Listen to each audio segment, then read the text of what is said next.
할렐루야. 우리 목사님이 너무 좋게 봐주셔가지고 너무 과분한 칭찬을 해주셔서 몸둘 바를 모르겠습니다. 그 교회들을 이렇게 방문해 보면요, 목회자들이 은혜 받는 교회가 있어요. 그러니까 은혜를 끼치러 간다고 하지만 그냥 그 교회에 가서 예배드리고 이렇게 말씀 전하고 성도님들 보면 그냥 서는 것 자체가 은혜가 되는 교회가 있어요. 근데 많지는 않아요. 그 중에 특별한 교회가 여러분 교회입니다. 그러니까 여러분들은 자부심을 가지세요. 어떤 강사님들, 선교사님들, 목사님들 오시면 여러분들 예배하는 거 보고 이렇게 보면요, 이렇게 감동이 돼요. 그러니까 하나님이 마지막 때 우리 주나임 교회를 특별하게 부르신 교회인 줄 믿습니다. 그리고 오늘 예배팀 보니까 여기 예배팀은 다 걸그룹만 있더래요. 걸그룹만, 다 걸그룹이네 하다가 또 마지막에 이 마지막 퍼즐로 형제님이 딱 올라오셔서, 야, 그 중복이도 어디 가셨어요? 오늘 복 받았네. 뒤에 계시는구나. 야, 진짜 아주 스페셜한 교회입니다. 저도 이렇게 찬양하면서 하나님 주신 말씀을 이렇게 또 특별히 우리 주나임 교회 주시는 말씀을 주님께 요청하고 기도하는데, 특별히 그런 감동이 있었어요. 여러분, 예배하는데 우리 주나임 교회는 번제를 드리는 교회다. 성경의 이제 구약의 레위기서에 보면 제사의 종류에 따라 5가지 제사가 있는데 그 중에 첫 번째가 번제예요. 번제. 번제는 burnt offering, 영어로 하면 그렇고, 이 번제는 특별히 전적인 헌신을 의미하는 제사예요. 그래서 번제는 그 성도들이, 이스라엘 백성들이 제물을 가져오면 번제는 다 태워서 드려요. 남기질 않아요. 그러니까 그 고기나 혹은 기름을 분리하지 않아요. 그래서 번제는 전적으로 하나님 앞에 다 태워서 드리는 제사고, 그래서 번제는 전적인 헌신을 의미하는 그런 제사예요. 근데 기도하는데 우리 주나임 교회 우리 목사님 말씀도 듣고 또 여러분들의 헌신의 그런 어떤 이야기들을 들었는데, 우리 사랑하는 성도님들이 정말 보니까 남기지 않은 것 같아. 내가 쓸 거 좀 남기고 우리 교회 뭐 할 거 좀 남기고 이런 교회가 아니고 그냥 하나님 다 바칩니다. 주님 다 드립니다. 남기지 않습니다. 이런 마음으로 여러분들이 지난 수년간 정말 선교를 위해서, 하나님 나라를 위해서 헌신하신 것 같아요. 그래서 정말 주님의 마음으로 여러분들 축복하고요. 또 많은 다른 분들이 오셔서 더 해야 된다 이런 분도 있었을 거예요. 제가 대략 생각해 보면 더 달려야 된다, 뭐 더 달려, 뭐 이런 분 있잖아요. 그러나 또 우리 같은 사람도 있어야 돼요. 너무 많이 여러분들이 하나님 앞에 드렸고 주님 앞에 헌신했고 충성했는데 그런 감동이 있습니다. 그래서 하나님은 그런 사람들에게 더 주길 원하세요. 하나님은 언제나 더 주길 원하세요. 그래서 히브리서 말씀에 우리가 보면 하나님께 나아가는 자는 2가지를 믿으라고 되어 있어요. 하나님께 나아가는 자는 반드시 그가 계신 것과 자기를 찾는 자들에게 상 주시는 이심을 믿어야 할지니라. 그러니까 우리 모두가 하나님의 존재를 다 믿어요. 믿으시죠? 그러니까 하나님 살아계신 거 믿기 때문에 이 자리에 있습니다. 여러분들은 다 하나님의 존재를 믿는 분이에요.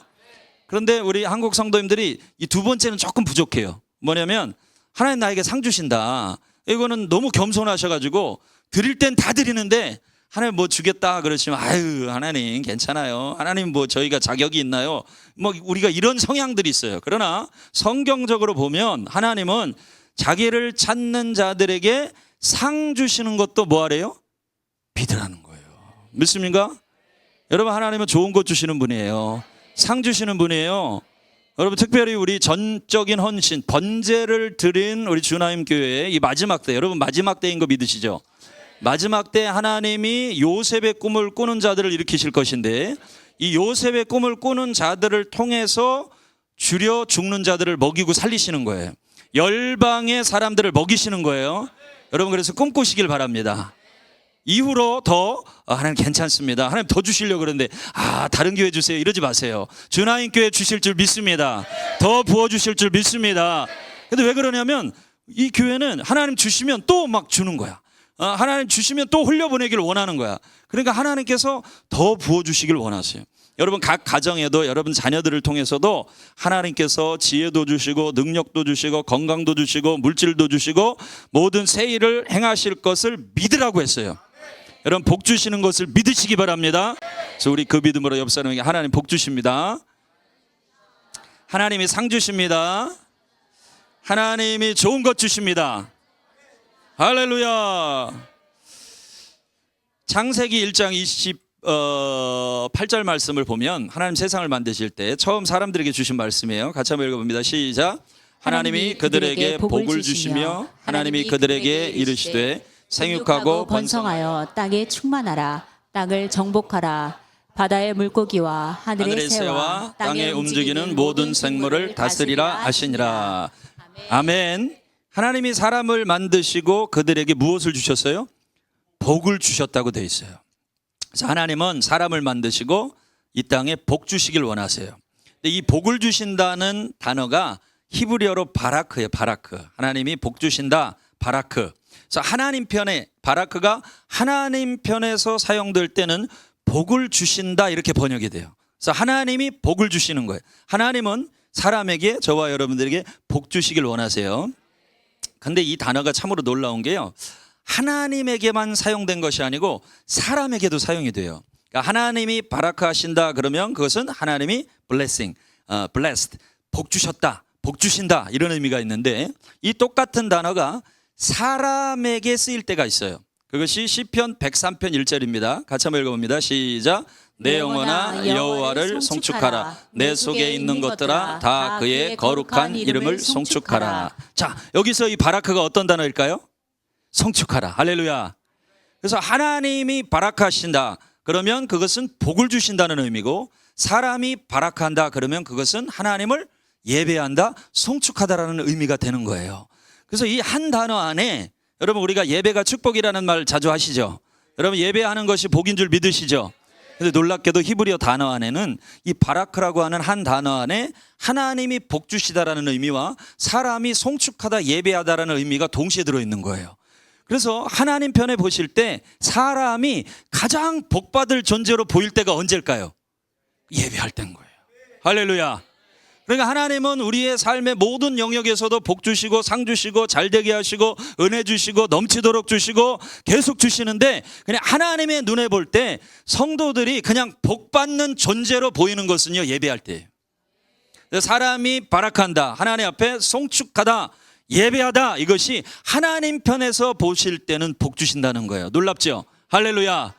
얼마나 놀랍습니까? 여러분 그래서 우리가 저와 여러분들이 이 자리에 모여서 이렇게 예배할 수 있는 것은 그 자체로 복입니다.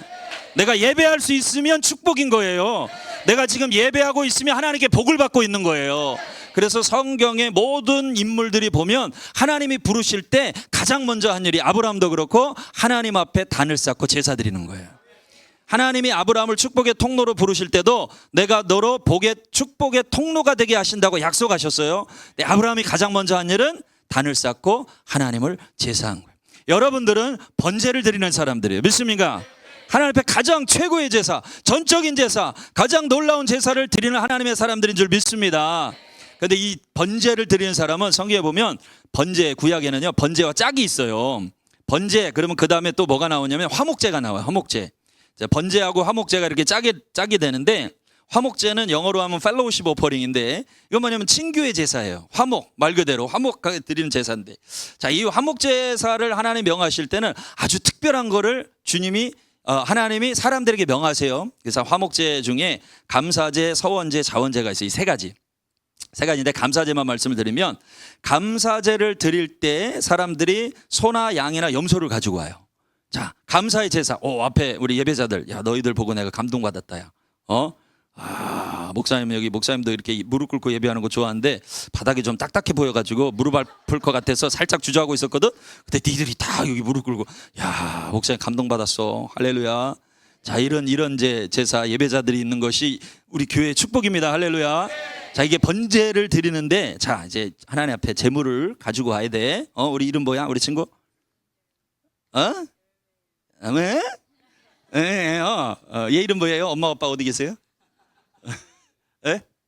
열매는 자, 소가 있고 양이 있고 염소가 있어. 너 저 제사 드리러 올 때 뭐 가지고 올래? 셋 중에. 소, 양, 염소. 양? 왠지 양이 예수님 같아갖고 좋아? 뒤에 우리 집사님. 소, 양, 염소. 그렇죠. 기왕이면 소를 가져와야지. 그죠? 소가 일단 크잖아요. 하나님 앞에 드리려면 큰 거 드려야지.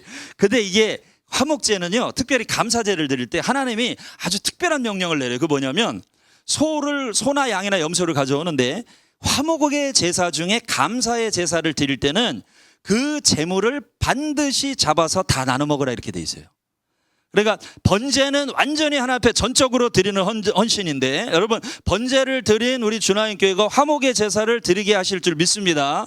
이 화목 제사니까 그 제물을 가져오면 반드시 그날 다 잡아 먹어야 돼요. 근데 하나님의 약속이 뭐냐면 다음 날까지 제물을 남겨두면 부정하다. 그러니까 화목 제사를 드리는데 만약에 제물을 남겨둔다, 그럼 부정한 제사가 되는 거예요. 하나님 앞에 안 되겠죠. 자, 그러면 상식적으로 우리 집사님 소를 끌고 와요. 자, 오늘 이번에 화목제는 우리 집에 아주 좋은 기쁜 일이 있는데 하나님 앞에 감사할 일이 생겼어요. 이야, 너무 감사한데 하나님 앞에 화목 제사를 드려야 되겠다. 그래서 목사님 이번 주에 우리 집사님이 화목 제사 드린대요. 뭘 가져오시겠습니까? 소를 가져온대. 그러면 소를 가져온 이 제사는 제물을 반드시 어떻게 해야 된다고요? 잡아 다 먹어야 돼. 남기면 부정하다. 그러면 화목 제사를 드리는 사람은 제사를 드리기 전부터 뭘 생각할까요? 제물을 어떻게 하면 다 나눠 먹지? 그죠? 소 한 마리 잡으면 기본 수백 명 먹죠. 이게 보통 일이 아닌 거예요. 남기면 안 되니까. 그래서 화목 제사를 드리는 제사, 특별히 감사의 제사를 드리는 사람들은 반드시 사람들을 생각할 수밖에 없어요. 혼자 다 먹을 수 있어요, 없어요? 못 먹죠. 어떻게 소 한 마리를 먹어요? 다 먹을 사람 계산을 해야 돼. 자, 이 소를 잡으면 우리 사랑하는 성도들과 함께 예배하는 사람들과 다 나눠서 그것도 그날 다 먹어야 돼. 그날. 그러니까 이 화목의 제사는요, 그래서 펠로우십 오퍼링인 거예요. 하나님이 번제를 드리는 사람들에게 반드시 화목 제사를 드리게 하십니다. 어떤 제사에? 나누는 제사예요. 할렐루야. 여러분들 하나님 앞에 전적으로 되는데 여러분들을 통해서 이 땅에서 이웃들에게 나누게 하실 줄 믿습니다. 연약한 자들에게 나누게 하실 줄 믿습니다. 특별히 열방에 나누게 하실 줄로 믿습니다. 우리는 하나님 앞에 전적인 헌신을 드린 번제를 드린 교회입니다. 하나님 이제 다음 시즌에는 화목 제사에 드리는 교회로 세우실 줄로 믿습니다. 그래서 모든 성도들이 다 소 한 마리씩 잡아오는 거예요. 할렐루야. 옆 사람에게 소 잡아옵시다. 소 잡아옵시다. 여러분 꿈꾸세요. 꿈꾸세요. 이것이 하나님이 주시는 상인 거예요. 할렐루야. 아멘. 그래서 하나님께 나아가는 자는 반드시 그가 계신 것과 자기를 찾는 자들에게 상 주시는 이심을 믿어야 할지니라. 그 마음으로 하나님 앞에 예배하는데 이 예배가 하나님 편에서 보실 때는 뭐예요? 복 주시는 거예요. 하나님 편에서 보실 때는 복 주시는 거예요. 우리 편에는 뭐예요? 성축하는 거예요. 자, 그런데 이 바라크라는 단어가 원어의 뜻은요, 무릎이라는 뜻이 있어요. 베레크에서 왔는데, 그래서 이 바라크는 무릎을 꿇다라는 의미가 있어요. 그래서 하나님 앞에 사람이 하나님을 송축하는 본질적인 의미, 원어적인 의미, 본래 이 단어를 주실 때 하나님 앞에서의 모습은 뭐냐면 무릎을 꿇는 거야. 그래서 니네가 귀한 거야. 목사님 좀 딱딱할 것 같아서 주저했거든. 야, 얘들은 하도 무릎을 꿇어갖고 무릎이 단련됐지. 얼마나 감사해. 원래 하나님 앞에서의 예배는요, 무릎을 꿇다라는 의미가 있어요. 그래서 하나님이 예배자를 찾으실 때 엘리야가 바알과 아세라 선지자 850명을 전멸시키고, 야, 이제 승리했어, 이제 됐어, 이제 하나님의 교회가 승리했어, 이스라엘 승리했어 하는데 그 다음날 이세벨이 내가 내일 너 이맘때에 너 죽여. 그러니까 엘리야가 너무 깜짝 놀란 거예요. 야, 하나님 승리를 주셨는데 현실이 변한 게 없네, 바뀐 게 없네. 너무 실망해가지고 엘리야가 끝까지 도망갔다 하룻길을 더 가요. 그래서 로뎀나무 아래서 죽기를 간구하며 하나님, 나는 내 열조보다 낫지 못합니다. 나만 남았습니다. 하나님 앞에 막 죽기를 간구하며 기도할 때 하나님 주시는 응답이 뭐예요? 아니다. 내가 바알에게 무릎 꿇지 않은 7천의 용사를 남겨뒀다 그러는 거예요. 바알에게 뭐하지 않은? 무릎 꿇지 않은, 바알을 예배하지 않은, 바알에게 제사하지 않은, 오직 누구에게 무릎 꿇는? 하나님께만 무릎 꿇는 예배자. 할렐루야. 우리 사랑하는 귀한 교회를 통해서 이 땅의 열방에 이 바알에게 무릎 꿇지 않은 7천의 용사들이 일어나게 될 줄 믿습니다. 축복받은 자들이 일어나게 될 줄 믿습니다. 때로는요, 우리가 그런 생각이 들어요. 엘리야도 마귀가 시험하면 나 혼자 남았어. 이 일하는 사람이 나 혼자밖에 없어. 이렇게 섬기는 사람이 나 하나밖에 없어. 이렇게 예배하는 사람이 나 하나밖에 없어. 사단이 그냥 툭 치고 들어올 때가 있어요. 아, 진짜 나만 혼자 남았나? 하나님 뭐라 그랬어요? 아니야. 내가 바알에게 무릎 꿇지 않은 7천의 용사를 남겨두었다. 여러분, 이런 자들을 일으키는 교회 되기를 주님의 이름으로 축복합니다. 할렐루야. 그래서 이렇게 예배하고 제사하고 이제 해야 되는데, 다윗이 특별히 우리가 예배자잖아요. 그래서 다윗이 오늘 말씀에 다윗이 너무너무 하나님을 향한 예배를 이제 다윗은 그냥 예배자예요. 그러니까 하나님이 왜 다윗을 기뻐하시냐면 보면 우상숭배가 없어요. 우상숭배가. 그러니까 하나님이 찾으시는 예배자는 세상에 무릎 꿇지 않는 사람이에요. 그러니까 하나님이 예배자를 찾으신다 그러잖아요. 요한복음 4장 말씀에 보면 이와 같이 영과 진리로 예배하는 자들을 찾으시느니라. 근데 이 찾으시느니라고 하는 헬라어 단어가 제테오인데요. 이 단어는 그냥 한번 쑥 훑어본다, 둘러본다 이런 의미가 아니고, 이거는 반드시 내가 찾을 때까지 찾는다는 의미예요. 그러니까 하나님이 예배자를 찾을 때는 반드시 찾을 때까지 찾아요. 끝까지 가서 찾아요. 땅 끝까지 가셔서 찾아요. 근데 여러분 한번 생각해 보세요. 여러분, 하나님 전능하신 분인데 하나님 왜 이렇게 찾으셔야 될까? 그만큼 없다는 거예요. 그러니까 많이 있으면, 그냥 모든 교회들이 다 그렇게 하나님을 예배하는 교회면, 모든 성도들이 다 그렇게 하나님을 예배하는 사람들이면 하나님 굳이 그렇게 찾을 때까지 찾지 않으셔도 되겠죠. 근데 많이 없는 거예요. 그래서 하나님 찾으셔야 되는 거예요. 어느 날 이 말씀을 묵상하는데 마음이 그냥 아프더라고요. 왜 우리 하나님이 이렇게 찾으실까? 그러나 우리 주나인 교회에서는 그냥 안 찾으셔도 됩니다. 이렇게 방문만 하셔도 여기 꽉 찼네. 할렐루야. 하나님 복 주시는 자들이 꽉 찼네. 아멘입니까? 그래서 하나님이 찾으시는 예배자는 왜 세상에 이렇게 없나 보니까, 하나님을 예배하는 자가 없는 게 아니고요, 하나님을 예배하지만 세상에 또 무릎 꿇는 거야. 그러니까 하나님은 하나님께만 무릎 꿇는 자를 찾는 거예요. 바알에게 무릎 꿇지 않는 사람, 세상에 무릎 꿇지 않는 사람, 돈에 무릎 꿇지 않는 사람, 정욕에 무릎 꿇지 않는 사람, 그 어떤 것에도 타협하지 않는 사람, 이 한 사람 예배자를 찾으시는 거예요. 여러분, 오직 주님께만, 하나님께만 무릎 꿇으시기를 축복합니다. 축복합니다. 다윗을 하나님 기뻐하셨어요. 하나님께만 무릎 꿇는 거예요. 나의 한 가지 소원은 그냥 하나님께만 예배하는 거다. 주의 성전에서 하나님의 얼굴을 바라며 하나님을 기뻐하는 것이다. 이게 평생의 소원인 거야. 다윗은 물론 그가 잘못도 하고 죄도 짓고 했는데, 그럼에도 불구하고 하나님 앞에 설 때는 우상숭배하지 않았어요. 여러분, 이런 예배자가 되시기를 예수의 이름으로 축복합니다. 자, 이런 이제 예배자가 되고, 또 특별히 다윗이 잘한 일이 있는데요, 다윗이 레위인들을 일으켜요.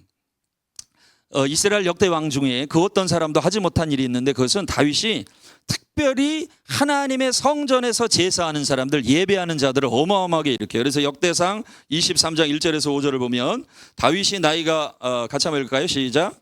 다윗이 나이가 많아 늙음에 아들 솔로몬을 이스라엘 왕으로 삼고 이스라엘 모든 방백과 제사장과 레위 사람을 모았더라.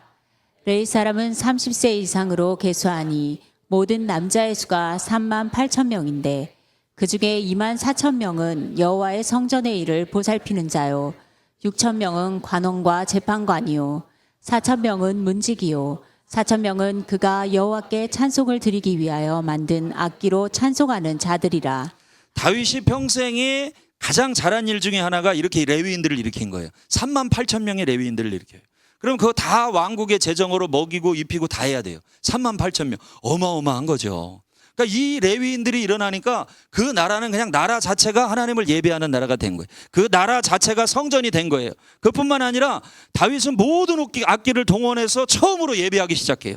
다윗은 처음으로 모든 사람을 동원해서 레위인들 세워서 24시간 동안 예배하기 시작해요. 그러니까 하나님이 다윗을 기뻐하지 않으실 수가 없어요. 그래서 우리가 오늘 다윗의 장막 찬양했잖아요. 하나님이 일으키기 원하시는 게 뭐예요? 다윗의 장막인 거예요. 마지막 때 이 다윗의 장막이 여러분들 통해 일어나게 될 줄 믿습니다. 이렇게 기쁜 나라의 어떤 그 왕국이 제사를 드리고 예배를 드리고 제사장 나라가 되고 하는 이 모든 일을 다윗이 일으켰는데, 이 일의 시작이 뭐냐면 오늘 말씀에 기록된 법궤가, 이 법궤가 하나님의 임재를 상징하잖아요. 법궤가 다윗성으로 들어오는 거예요. 이 법궤는 블레셋에게 빼앗겼어요. 빼앗겼다가 돌고 돌다가 짧게는 70년, 길게는 한 100년 정도 걸렸다 그래요. 이 법궤가 제자리로 들어오기까지 아주 오랜 세월이 걸린 거예요. 아, 하나님의 법궤가 이렇게 방치되어 있을 수 없다. 이 하나님의 법궤를 다윗 성으로, 다윗의 장막으로 가져와야 되겠다. 레위인들로 하여금 그들 마음껏 하나님 앞에 예배해야 되겠다. 이런 꿈들을 꾸고 이제 제사장들을 동원해서 법궤를 가지고 오는 그 모습인 거, 오늘 장면이 얼마나 기뻤겠어요. 법궤가 돌아온다고 하는 것은 자기 성으로 하나님의 임재가 들어오는 거예요. 할렐루야. 여러분 이 일을 꿈꾸시길 바랍니다. 자, 그래서 이 일이 시작되고 마무리되면 앞으로 우리가 기대하는 3만 8천 명의 레위인들이 일어날 거예요.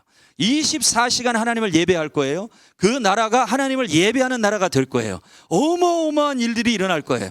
그런데 그 일의 시작이 법궤가 들어오는 일이에요. 근데 이제 법궤가 들어오다가 문제가 생깁니다. 다 잘 준비했어요. 잘 준비했는데 한 가지 잘못해요.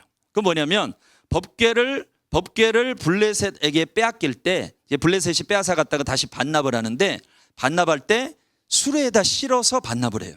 그러니까 수레에다가 법궤를 싣고 반납하는 것은 하나님의 방법이 아니고, 성경에 기록된 방법이 아니고, 하나님이 가르쳐 주신 방법이 아니고 블레셋의 방법이었어요. 자, 여러분, 법궤를 메고 오는 게 편하겠어요? 수레에 싣고 오는 게 편하겠어요? 당연히 수레에 싣고 오는 게 편하겠죠. 다 잘 준비했어요. 다 잘 준비됐는데 이 한 가지를 잘못해요. 수레에다가 싣고 오는 거예요. 블레셋의 방법으로 하게 된 거예요. 네, 하나님이 이걸 보고 계셨어요. 그래서 오늘 말씀에 이제 한번 보면 10절, 9절부터 보시면, 기돈의 타작마당에 이르러서는 소들이 뛰므로 우사가 손을 펴서 궤를 붙들었더니, 우사가 손을 펴서 궤를 붙들므로 말미암아 여호와께서 진노하사 치심에 그가 거기 하나님 앞에서 죽으니라. 하나님이 이 방법을 기뻐하지 않으셨던 거예요. 그 소가, 기돈의 타작마당은요, 사실 이제 제가 가서 그 선교사님 설명을 좀 들었는데, 기돈의 타작마당은 소가 뛸 수 있는 장소가 아니에요. 소들이 뛰려면 길이 험한 데서 뛰겠죠. 상식적으로 생각해 보면. 근데 기돈의 타작마당은 평지예요. 여기는 오히려 소가 안정적으로 가야 될 곳이에요. 근데 그 안정적으로 가야 될 곳에서 소가 뛴 것은 이유가 있는 거죠. 그 소를 누가 뛰게 하신 거예요? 하나님이 막으신 거예요. 야, 너희들 하나님 방법대로 하지 않는다. 하나님이 원하시는 방법이 아니다. 소가 뛰어요. 법궤가 떨어지려고 하니까 우사가 당황해가지고 법궤를 잡아요. 그런데 하나님이 우사를 거기서 심판하세요. 이 모든 예배, 모든 하나님의 어떤 임재, 그리고 이 성전의 축복, 레위인들이 일어나는 일, 이 모든 것의 시작이 법궤가 들어오는 일이에요. 근데 이 법궤가 하나님의 방법대로 행하지 않아서 어떻게 됐어요? 멈춰졌어요. 자, 문제는 이 모든 일을 다윗이 이루어야 되는데, 이 일을 이루어야 할 다윗이 12절 말씀에, 그날에 다윗이 하나님을 뭐하여? 두려워하여. 갑자기 다윗에게 두려움이 임했어요. 하나님 너무 무서운 거예요. 하나님의 임재가 너무 두려운 거예요. 법궤가 들어오는 것이 너무 두려운 거예요. 여러분, 이 법궤를 감당할 수 있는 사람이 다윗밖에 없어요. 70년에서 100년 사이 방치되어 있던 법궤를 다시 가져오는데, 그 법궤를 가져오려고 했던 다윗이 두려웠어요. 하나님이 두려운 거예요. 이거 어떻게 해요? 더 이상 방법이 없는 거예요. 앞으로 갈 수도 없고 뒤로 물러갈 수도 없고, 이 모든 것이 막혀버렸어요. 그때 성경이 보니까 12절부터, 그날에 다윗이 하나님을 두려워하여 이르되 내가 어떻게 하나님의 궤를 내 곳으로 오게 하리요 하고, 다윗이 궤를 옮겨 자기가 있는 다윗성으로 메어드리지 못하고 그 대신 가드 사람 오베데돔의 집으로 메어가니라. 이렇게 되어 있습니다. 자, 우리 주나인교회 성도님들 가운데 혹시 이런 상황이면 이 법궤를 우리 집에 드리겠다 하시는 마음 손 들어봐요. 미리 들고 계시네요, 우리 집사님. 여러분, 이게 쉽게, 우리 믿음이 워낙 좋으셔서 쉽게 생각할 일이 아닌 게요, 다윗조차도 너무너무 두려운 거예요. 지금 한 사람이 현장에서 즉사해버렸어요. 다윗도 무서워서 야, 다윗성으로 못 가져오겠다 이렇게 한 거예요. 후보를 찾았어요. 그 대신 이렇게 돼. 대신 오베데돔의 집에 갖다 놔라. 이거 뭐예요? 너 죽어라 이런 거 아닙니까? 제가 이렇게 말씀을 묵상하는데요, 만약에 오베데돔의 집에 사춘기 아들이 있었다, 즉사해버렸어요. 그 부모님께 반항하다가 불순종해요, 안 해요? 하죠. 우리 아버님들, 우리 저기 저 집사님이신가요? 아이들한테 소리 지른 적 있으세요, 없으세요? 일평생? 그때 돌아가시는 거예요. 여러분, 제가 이걸 진짜 진지하게 묵상을 해봤어요. 여러분, 법궤가 내 집에 있는 거예요. 자기 집에 있는 게 이게 쉽겠습니까? 여러분? 자, 한 달 동안 여러분 집에 방 좀 남는 분 있나요? 남는 분 한번 손 들어봐요. 집에 방이 있다. 우리 저 담임 목사님 사모님 모시고 가고 싶으신 분들. 와, 목사님 대단하네요. 야, 그래도 솔직하게 얘기해봐요. 담임 목사님 사모님이 그 방에 매일 같이 있으면 편하겠어요, 불편하겠어요? 아유, 대화가 좀 안 되시네. 이럴 때 분위기상 분위기 좀 맞춰주셔야지 목사가. 말은 그래도요. 저도 목사님 우리 집에 오면 불편해요. 물론 좋지만 신경이 쓰잖아요. 신경이. 그죠? 평소처럼 말 못해요. 평소 같으면 애들 아니라 야 빨리 딱 일어나가지고 빨리 막 이래 해야 속이 시원하잖아요. 그렇죠. 그렇게 좀 맞장구를 쳐주셔야지. 이게 뭐가 대화가 되죠. 커뮤니케이션이. 솔직해지자고요, 우리. 목사인 저도 누가 선교사님 온다 그러면 물론 좋긴 하지만 좋긴 좋아요. 저도 목사님 오면 좋아요, 목사님. 좋지만 그래서 신경 쓰이고, 그죠? 행동이 조심스럽고, 누구 없을 때는 그냥 속옷바람으로 막 돌아다니지만 편하잖아요. 그러나 누가 계시면 옷 입고 딱 나와야 되고, 걸도 한번 봐야 되고. 근데 여러분 한번 생각을 해봐요. 집에 뭐가 있어요? 법궤가 있어요. 홀리 오브 홀리예요. 가장 거룩하신. 그리고 방금 전에 이 우사, 여러분 우사가 그렇게 크게 잘못한 거 아니잖아요. 이 법궤 떨어지려고 그러는데 잡아야 돼, 말아야 돼요? 잡아야죠, 당연히. 떨어지는 거 그냥 보고 있어요? 레위인인데 법궤가 떨어지든 말든 난 상관없다. 잡아야 될 거 아니에요, 법궤. 법궤 잡았다고 죽었다니까요. 그러니 이게 지금 내 삶을 그치 열매야. 야, 이 쉬운 일이 아니에요. 쉬운 일이 아니에요. 상상을 해보면 실제 이 말씀에는 그런 말씀이 없지만 우리가 상상력을 동원해 가지고 이 법궤를 가져온다고 생각을 해보면 쉬운 일이 아니에요. 그리고 당연히 왕이 했어야 될 일인데 그 왕도 나 못하겠다. 어떡하라는 거예요? 어떡하라는 거예요? 왕이 못한다는데 제사장들 다 찾아봤겠죠. 네 집에 갈래? 네 집에. 그리고 그럴 때는 일부러 이렇게 외면하고 있잖아요. 그러다가 당첨된 사람이 오베데돔인데 제가 얼마나 감동이 되는지 몰라요. 오씨. 성경에 오씨 중에 유명한 분이 몇 분 있는데 오베데돔. 그리고 우리 사도 바울 선생님이 그토록 사랑했던 오네시보로.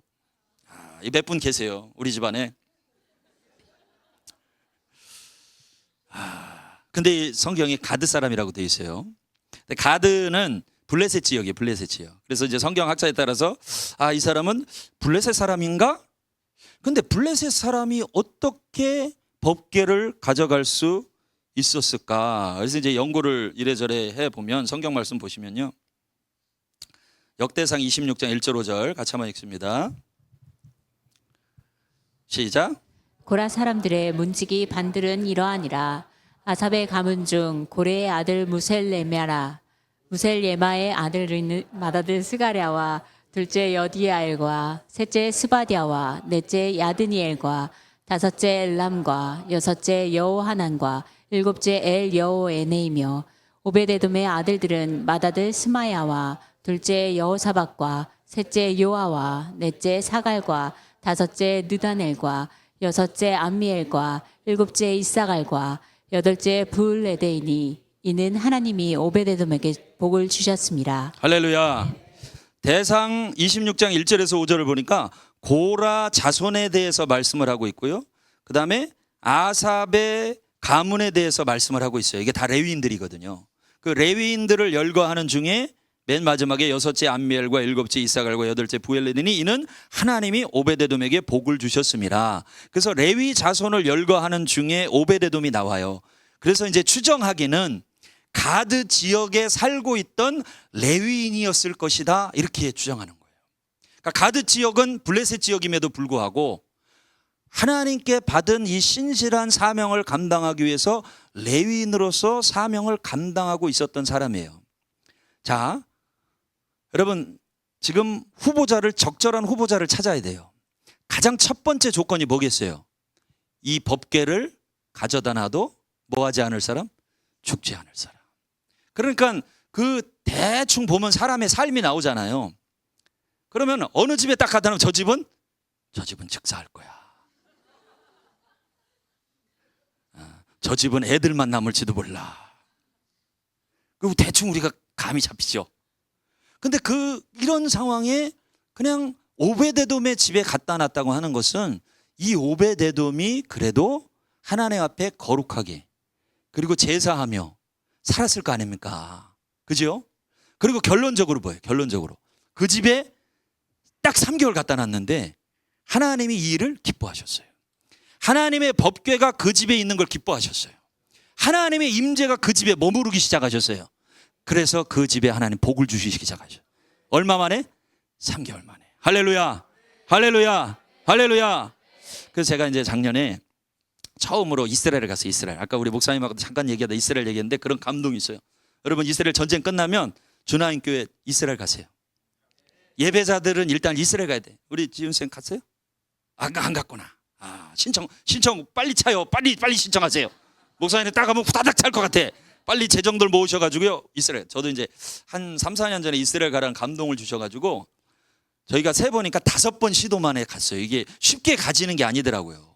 처음에는 마음적으로 준비하다가 무슨 일이 일어나서 접고, 두 번째도 또 한번 가봅시다 했는데도 무슨 일이 일어나서 접고, 세 번째는 이제 비행기표를 끊었어요. 안 되겠다. 비행기표를 끊어야 갈 수 있겠다. 그래갖고 비행기표 끊어가지고 이제 이스라엘 딱 들어가기 전에 그리스 아덴에서 비행기 타려고 딱 기다리고 있는데 갑자기 제 비행기가 없어진 거예요. 이스라엘 간 비행기가. 그래서 직원한테 가서 내 비행기 어디 갔냐 했더니 저기 이란에서 미사일 날리려고 그래갖고 캔슬됐다는 거예요. 야, 그래서 공항에 있다가 못 들어가고 캔슬됐어요. 그 다음에 또 다시 한번 비행기표를 또 끊었어요. 근데 미리 또 그것도 이스라엘에 뭔 일이 전쟁 비슷한 일이 있어가지고 그 회사에서 비행기표를 반납해 줬어요. 야, 이거 쉽지 않네. 그래갖고 하다가 결국 이제 작년에 9월에 이제 제가 다녀왔는데 그 목사님 지난번에 4년 전에 제가 올 때 저 이렇게 픽업해 주신 분 집사님 계신가 여기? 누군지 모르시나요? 예, 아무튼 뭐 조사는 딱히 하지 마시고 이 얘기는 하지 말아야 되겠다. 저의 부끄러움을 예, 아무튼 그분이 되게 예언적으로 뭔 얘기를 하셨는데 그 예언이 저한테 성취가 돼가지고 근데 좋은 예언이 아니에요. 내가 죽도록 고생했어. 그분 때문에. 내가 그분 때문에 그렇게 고생을 했다니까. 그분 때문에. 그분이 누구예요? 그 집사님. 도대체 집사님이에요? 집사님? 그 수술 2번 했다 그래가지고 괜히 정말 집사님 저분하고 저만 아는 그런 비밀이 있어요. 아니 근데 뭐 2번 했다 그러더라고. 그래서 근데 그 얘기를 듣는데 이게 남 얘기 같지가 않은 거예요. 저는 첫 번째였는데 그래갖고 작년에 그래서 제가 그래서 이제 이스라엘 딱 가려고 그랬는데 수술을 하는 바람에 이게 또 못 가나 보다. 근데 그런 마음이 드는 거예요. 이번엔 진짜 가야 되겠다. 그래갖고 수술한 지 얼마 안 돼갖고요 2, 3주 만에 가는데 비행기에서 진짜 죽는 줄 알았어요.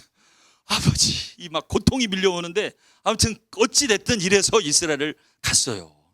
근데 목사님 가야 되는 게요, 갔다 오시면 세일이 시작돼요.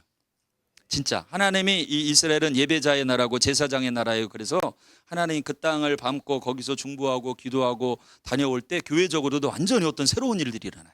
하나님이 그 세일을 시작하게 하실 때 하나님 특별히 감동하셔서 그 땅을 보내게 하시더라고요. 아무튼 그래서 이제 저는 무계획으로 갔는데 거기 소개받은 선교사님 연락해서 밥 한번 먹자. 그래서 밥을 먹었어요. 맛있는 걸 먹었어요. 사람은 일단 만나면 맛있는 걸 먹어야 돼요. 맛있는 걸 먹으면 어찌 되죠? 감동을 받아요. 할렐루야. 감동을 받으면 서로 친해져요.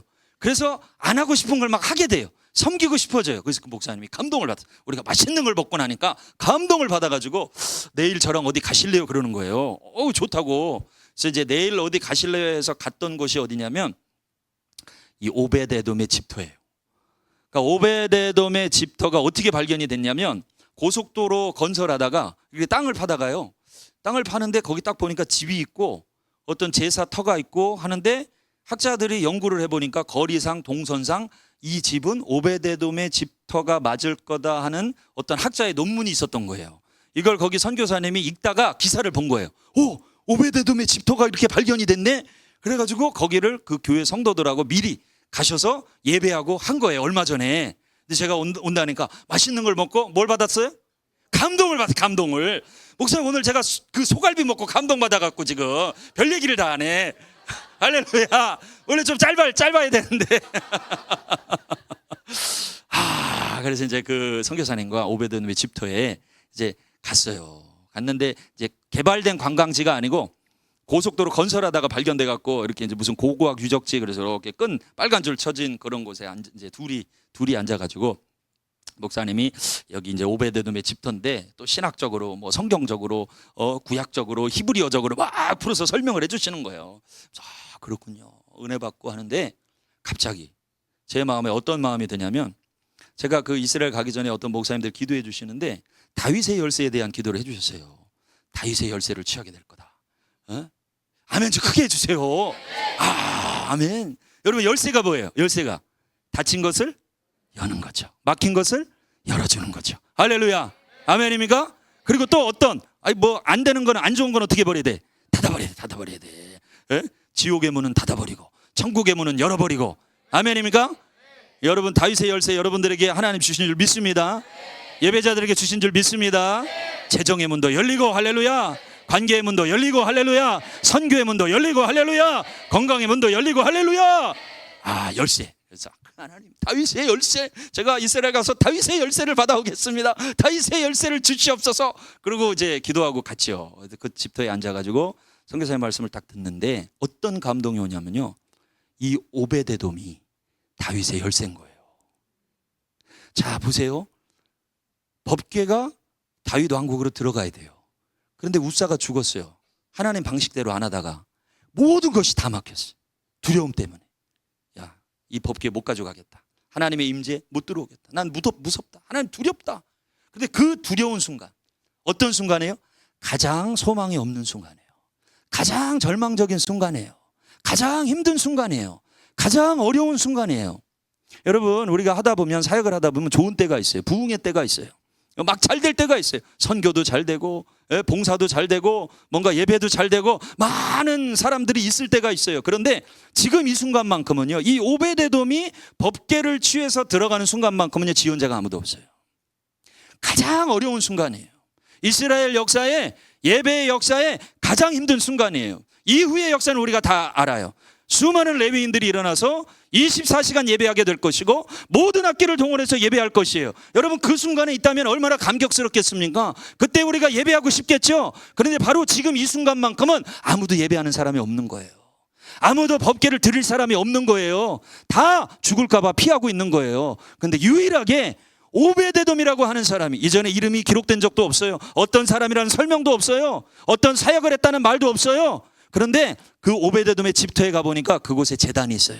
그 집에서, 자기 집에서 누가 알아주든지 그렇지 않든지 계속 하나님께 제사하고 예배했던 신실한 사람이에요.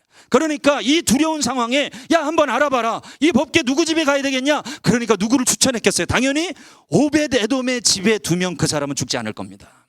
그 사람은 이 법궤를 감당할 수 있을 겁니다. 이렇게 하지 않았겠어요?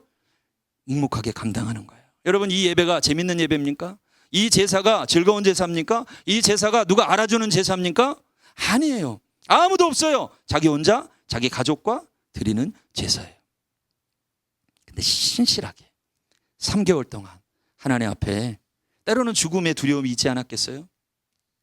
순간순간 사람이 왜 마음에 하나님이 원치 않는 것들이 없겠어요? 오베데돔이라고 없었겠습니까? 그런데 그런 거죠. 오늘 내가 내 마음에 하나님이 원치 않는 게 들어왔어. 여러분 그럼 법궤 앞에 서기 전에 어떻게 해야 돼? 회개하는 거예요.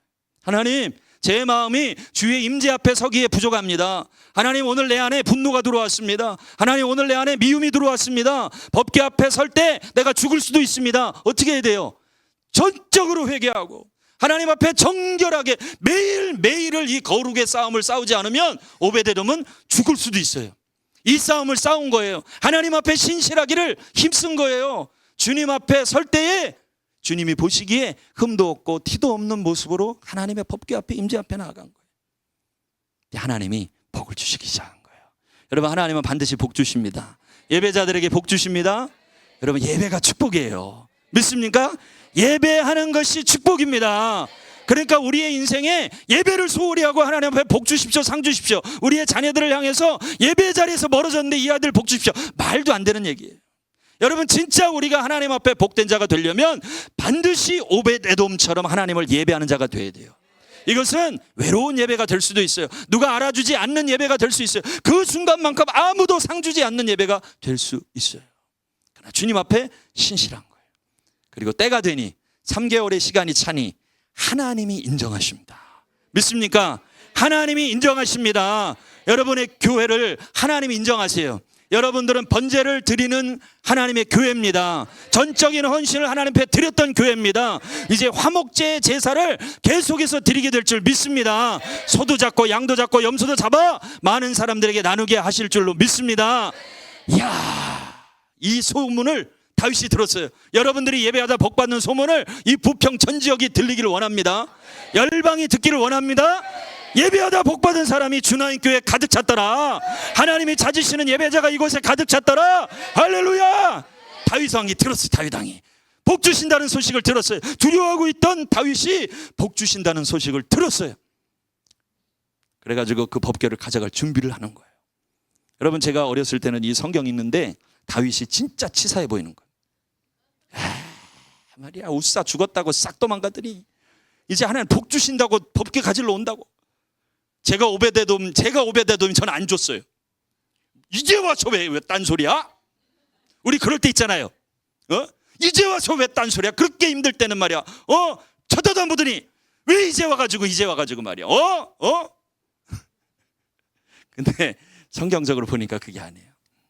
여러분, 오베데돔이 이 법궤를 가지고 있으면 이것은 한 사람의 예배가 돼요. 그러나 다윗이 이 법궤를 가져가는 순간 이것은 그 나라의 이스라엘의 예배가 되는 거예요. 반드시 가져가야 돼요. 아멘입니까? 반드시 가져가야 돼요. 그래야 38,000명의 레위인들이 일어나는 거예요. 그래야 이들의 예배가 열방의 예배가 되는 거예요. 그래야 다윗의 장막이 세워지는 거예요. 그래서 반드시 다윗이 가져가야 돼요. 다윗이 준비를 하는데 이후에 성경을 보면 전에는 우리가 하나님의 방법대로 안 해서 우사를 찢으셨다. 이제는 우리가 하나님의 방법대로 하자. 하나님이 명하신 방법대로 하자. 그래서 이제 제사장들, 레위인들 막 다 동원해가지고 어마어마한 왕의 행차가 이제 오베데돔의 집으로 오는 거예요. 열매야, 네 집으로 오는 거야. 너같이 예배하는 사람. 얼마나 감격스러운 순간이에요. 막 왕의 행차가 이제 오는 거예요. 다윗 왕이 이제 왕국의 사람들을 다 내리고 다 오는데요. 여러분, 오베데돔이 받은 최고의 축복이 아직 남았어요. 목사님, 이건 다음번에 오면 할까요? 할렐루야. 원래 할 거였어요. 그냥 한번 해봐, 그냥 한번. 자, 오베데돔이 받은 최고의 축복이 아직 남아 있어요. 자, 보세요. 왕의 행차를 데리고 이제 사람들 다 왔어. 막 어마어마한 행차야. 보기에도 어마어마해. 근데 성경에 보니까 이제 하나님의 방법대로 하는데, 하나님의 방법은 뭐예요? 제사장들이 법궤를 다 매야 돼요. 반드시 매라. 그래서 제가 오베데돔 집에 가서 예루살렘 보여요. 보니까 거리가 장난 아닌 거리예요. 저기까지 이걸 법궤를 메고 저기까지 가라고? 그 제사장들 죽을 수도 있어요. 진짜 이건 마라톤보다 더 힘든 여정일 것 같아, 제가 보기에. 근데 거기를 제사장들이 법궤를 메고 이제 가야 되는 거예요. 자, 절대 수레에 맬 수 없죠. 이거는 다시는 타협하면 안 되니까. 그래가지고 이 다윗 왕이 어마어마하게 준비를 하는데 가장 먼저 한 일이 뭐냐면 딱 법궤를 맸어요. 제사장들이, 여러분 이제 성경 기억나는 분도 있을 거예요. 제사장들이 6걸음을 걸은 후에 첫 제사를 드려요. 거기서 제물을 잡고 첫 제사를 드려요. 자, 6걸음을 걸었어요. 하나, 둘, 셋, 넷, 다섯, 여섯. 여러분, 거기가 어딜까요? 그죠? 6걸음 아무리 멀리 뛰어도 어디예요? 오베데돔의 집이에요. 오베데돔이 누린 가장 큰 축복은 내가 혼자 외롭게 우리 집에서 아무도 알아주지 않는 이 예배를 3개월 동안 드렸는데 하나님이 인정하실 때 왕과 제사장들과 레위인들과 이 수많은 신하들이 함께 와서 자기 집 앞에서 하나님께 예배를 드리는 거예요. 여러분 평생에 이 복을 누리시기를 주님의 이름으로 축복합니다. 축복합니다. 그래서 그 자리에 앉아서 묵상하는데 야, 얘 오베데돔은 다윗의 열쇠였구나. 그래서 그런 소망이 생기는 거예요. 하나님, 제가 다윗의 열쇠가 되길 원합니다. 천국 문을 여는 열쇠가 되길 원합니다. 하나님, 모든 문을 여는 열쇠가 되길 원합니다. 전도의 문을 여는 열쇠가 되길 원합니다. 예배의 문을 여는 열쇠가 되길 원합니다. 하나님, 막힌 것을 여는 열쇠가 되길 원합니다. 사모함이 막 생기는 거예요. 할렐루야, 할렐루야, 할렐루야. 여러분들에게 이 사모함이 있으십니까? 여러분들이 다윗의 열쇠가 되게 하실 줄 믿습니다. 믿습니다. 믿습니다. 근데 신약에 보면요, 주님이 뭐라고 말씀하셨냐면, 내가 천국 열쇠를 베드로에게 준다 그랬잖아요. 천국 열쇠를 너에게 주노니 하면서 마태복음의 말씀에 보면 그 병행구라 그래요. 병행구. 이 열쇠를 가지고 무엇이든지 매면 매일 것이고 풀면 풀리리라. 그런데 그 뒤에 18장인가 그래요. 18장에 똑같이 뭐라고 말씀하시냐면 예수님 이렇게 말씀하세요. 너희 중에 누구든지 두세 사람이 내 이름으로 모인 것에 나도 그들 중에 있느니라 하면서 너희 중에 누구든지 두 사람이 합심하여 기도하면 하늘에서 뭐 한다고 돼 있어요? 열린다고 돼 있어요. 할렐루야, 할렐루야, 할렐루야. 그래서 이것이 신약으로 나오면 우리를 하나님이 다윗의 열쇠가 되게 하시고 천국의 열쇠가 되게 하셨는데, 특별히 신약에서는 한 사람이 아니고 몇 사람이요? 두 사람이 마음을 합해서 기도하면 이렇게 돼 있어요. 우리에게 이미 하나님이 이 천국 열쇠를 주신 줄로 믿으시기 바랍니다. 언제 열려요? 합심해서 기도할 때. 물론 혼자서 기도하는 것도 하나님이 응답하시고 하나님 들으시고 다 역사하세요. 그런데 성경에 예수님이 꼭 그렇게 표현하셨어요. 너희 중에 두세 사람이 내 이름으로 모인 곳에. 그래서 연합이 중요한 거예요. 부부가 그래서 중요한 거예요. 여러분, 마귀가 하는 일은 나누게 하는 일이에요. 두 사람밖에 없어요. 집에 남편과 아내밖에 없는데 마귀가 일하기 시작하면요, 그냥 마음이 나누어져요. 그런데 하나님이 일하기 시작하면 마음이 합해져요. 할렐루야. 아버지와 아들이 마음이 합해지는 거예요. 목사님 장남이 아까 딱 보니까 그 옆에 딱 앉아가지고 딱 보니까 사춘기인데, 그죠? 나이는. 근데 아버지 앞에 예배드리는 게 아버지하고 연합되어 있는 거예요 지금. 얼마나 큰 복이에요. 할렐루야. 목사님 진짜 큰 복을 받았네요. 아들이 옆에서, 아버지가 가면 멀리 도망가는데 보통 지가 와가지고 옆에 아버지 옆에서 앉아갖고 예배드리고, 와, 이거 전도사님의 기도가 대를 이어간 거 아닙니까? 가장 좋은 것을 아들을 그냥 주님께 바쳤죠. 전사님도 안 바치셨어요? 저도 저희 어머니가 그냥 저 허락 없이 바쳐갖고 제가 이러고 있거든요 지금. 꼭 엄마들이 은혜 받으면 제일 좋은 거 드린다고 아들 바치더라고. 아들. 딱 보니까 전사님도 그러셨네. 그죠? 저희 어머니도 제 허락 없이 그냥 절 바치셔가지고 꼼짝 못해가지고 그냥 이렇게 가장 축복된 길을 가고 있습니다. 할렐루야. 근데 우리에게 연합되면 천국 열쇠가 있어요. 오베데돔 같은 예배자들이 이곳에서 일어나기를 주님의 이름으로 축복합니다. 축복합니다. 축복합니다. 자, 근데 이제 보세요. 이 오베데돔의 삶의 이후에는 덤이에요. 덤. 14절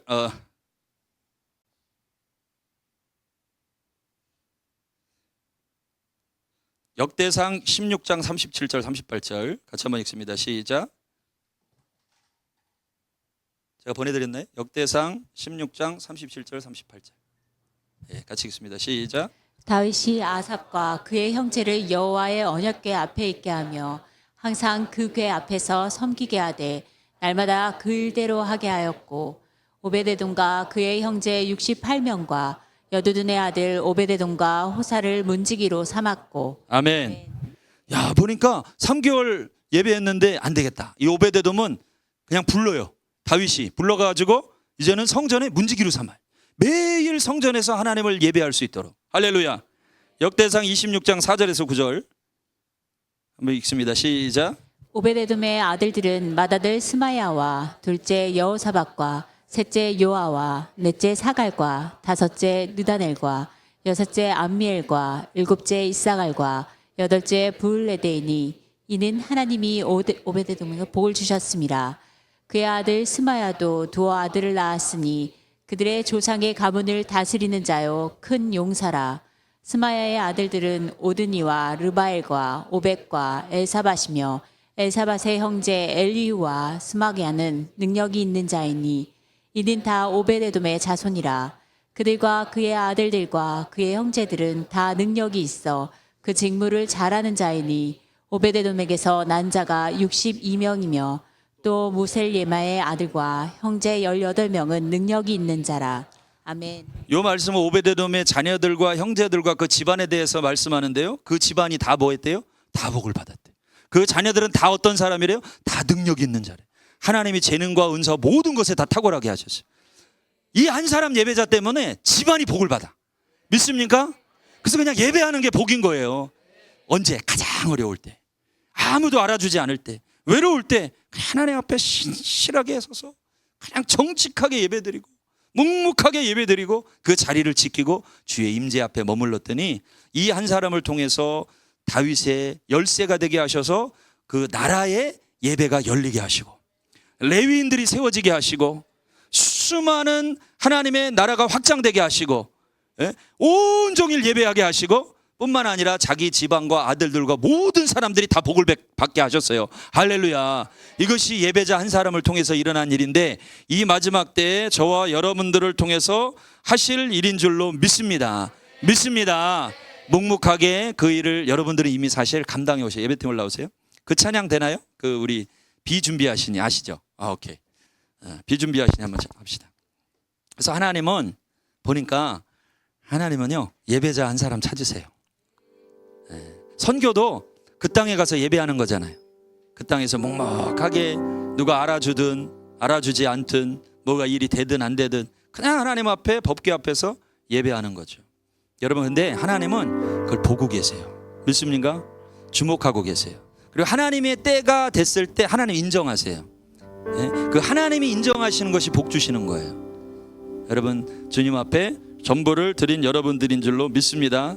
이런 예배자들이 계속해서 일어나기를 주의 이름으로 축복합니다. 그리고 특별히 감사하게 우리 주나인교회는 다음 세대 예배자들이 막 일어나는 것 같아요. 벌써 목사님 통해서 말씀도 선포하게 하고 아이들에게 어마어마한 거죠. 제2, 제3의 오베데돔 다윗의 열세로 일어나는 자들이 여러분 이곳에 가득한 줄 믿습니다. 그리고 이제 앞으로 여러분 다윗의 열세가 있잖아요. 그럼 사용하셔야죠. 믿습니까? 사용하는 거. 가는 곳마다 이거 안 되는데 이게 아니고 나는 이미 열쇠가 있는 거예요. 이미 우리가 합심해서 기도할 수 있는 능력도 있고 하나님 앞에 신실하게 주님을 예배하는 여러분들 그렇게 사는 거예요. 그러면 여러분들 안에 이미 열쇠가 있는 거예요. 나는 오베데돔과 같은 다윗의 열쇠다. 주님이 내게 이 열쇠를 주셨다. 내가 가는 곳에 어떻게 돼요? 열린다. 할렐루야. 내가 가는 곳에 열리는 역사가 일어날 줄 믿습니다. 여러분 가면 열리는 거예요. 할렐루야. 아멘. 아멘. 우리 부모님들 특히 어머니들 축복합니다. 여러분 하나님은요 여러분들이 이미 열쇠를 주셨어요. 제가 많은 분들을 만나보니까 엄마들이 요즘 들어 더 애를 어떻게 키울지 몰라요. 이야 아니 이렇게 막 옛날에는 별거 없었잖아요. 전산이 그죠? 그냥 안 되면 그냥 주님 앞에 기도하고 눈물 흘리면 다 되는 거 아닙니까? 근데 요즘은 뭐 육아책도 있더라고요. 요즘 저희 교회도 젊은 집사들 보면 막 책도 있고 막 육아 대백과 막 이런 거 다 연구하고 요즘 또 챗GPT에 다 물어보잖아요. 근데도 방법이 없는 거야. 이거 왜 그래요? 하나님 방법대로 안 해서 그래요. 하나님 방법대로 안 하면 그 소들이 타작마당에서 뛰듯이 그냥 뛰는 거예요. 당황스러운 일이 일어나요. 진동이 일어나요. 그럼 그때라도 우리가 깨달아야 돼요. 그냥 하나님 방법대로 하면 되는구나. 주의 임재 앞에 머물면 되는구나. 이미 내게 하나님이 열쇠를 주셨구나. 이 열쇠를 사용하지 않아서 그렇구나. 내게 신자의 권세가 있구나. 우리 어머니들 축복합니다. 아버지들 축복합니다. 이미 하나님이 부르신 순간부터 여러분들을 최고의 어머니로 아버지로 부르신 줄 믿습니다. 이걸 믿어야 되는 거. 이걸 내가 어떻게 잘해줘서 여러분 우리가 세상의 방법으로 다른 사람들과 비교해서 아무리 잘해봐야 얼마나 잘해주겠냐고요. 그냥 하나님이 키우시면 되는 거지. 믿습니까? 하나님이 하시면 되는 거죠. 믿습니까? 근데 우리 안에 주님이 계시잖아요. 예수 십자가의 능력이 있죠. 부활의 능력이 있죠. 나를 믿는 자는 죽어도 살겠고 이거면 끝난 거 아닙니까? 아니 죽은 자도 살리는데 우리가 뭘 못해요. 할렐루야. 믿습니까? 여러분들은 믿으세요? 예수의 생명이 내게 있는데 왜 두려워합니까? 예수 십자가의 구원의 능력이 이미 내게 있는데 우리에겐 열쇠가 이미 있어요. 사용하시길 바랍니다. 그래서 사용하는 자들은 입술이 달라져야 돼. 말이 바뀌어야 돼. 말이 진짜 믿으면 말이 바뀌어야 돼. 여러분 하나님은 천사를 보내셔가지고요 이렇게 천사들이 대기하고 있어요. 여러분 이제 이 교회도 우리 교회도 조나인 교회도 천사들이 대기하고 있어요. 성도들의 기도를 받으려고 이렇게 딱 대기하고 있어요. 요한계시록에 보면 금대접을 가지고 대기하고 있어요. 근데 어떤 말이 올라가야 되겠어요? 믿음의 말이 올라가야 되겠죠. 네? 할렐루야. 네가 믿음이야. 그래서 저도 기도하고 설교할 때 가끔 주님이 물어보세요. 넌 믿니? 그러시더라고요. 그래서 가끔은 막 해놨는데 제가 아차 싶은 게 있어요. 내가 그건 안 믿었는데 주님 믿습니다. 믿습니다. 할렐루야. 주님의 열쇠를 이미 여러분들에게 주셨어요. 아버지에게 최고의 아버지가 될 수 있는 능력을 이미 주셨어요. 어머니들에게 최고의 어머니가 될 수 있는 권세를 주셨어요. 그러므로 부정적인 말들 하지 마세요. 네? 너는 왜 그러니? 넌 이것만 잘하. 그럴 필요가 없다니까요. 그냥 믿으세요. 할렐루야. 믿으세요. 할 수 있거든요. 무슨 말이야? 믿는 자에게는 능치 못할 일이 없느니라. 할렐루야. 우린 그런 사람들이에요. 여러분 마지막 때는 하나님이 정말 그냥 부어주시려고 작정을 하고 계세요. 작정을. 제가 너무 더 느끼는 거예요. 그냥 하나님이 주실 게 너무 많구나. 주님 다 주세요. 할렐루야. 이미 천국을 우리에게 주셨어요. 가장 좋으신 예수 그리스도를 우리에게 주셨어요. 아들을 아끼지 아니하고 너희에게 주시니가 무엇을 아끼겠느냐 그랬어. 할렐루야. 은사로 주시지 않겠느냐 하셨다고요. 할렐루야. 주님 다 주셨습니다. 내게 열쇠를 주셨습니다. 내게 천국 열쇠가 있습니다. 다윗의 열쇠가 있습니다. 이 열쇠로 열 것입니다. 할렐루야. 믿음으로 열 것입니다. 열방의 모든 닫힌 것들을 열 것입니다. 이런 다윗의 열쇠가 되는 하나님의 사람들이 이곳에서 예배자로 일어나기를 주님 이름으로 축복합니다. 우리 다 같이 자리에서 일어나셔서 우리 찬양 올려드리고 함께 기도합시다.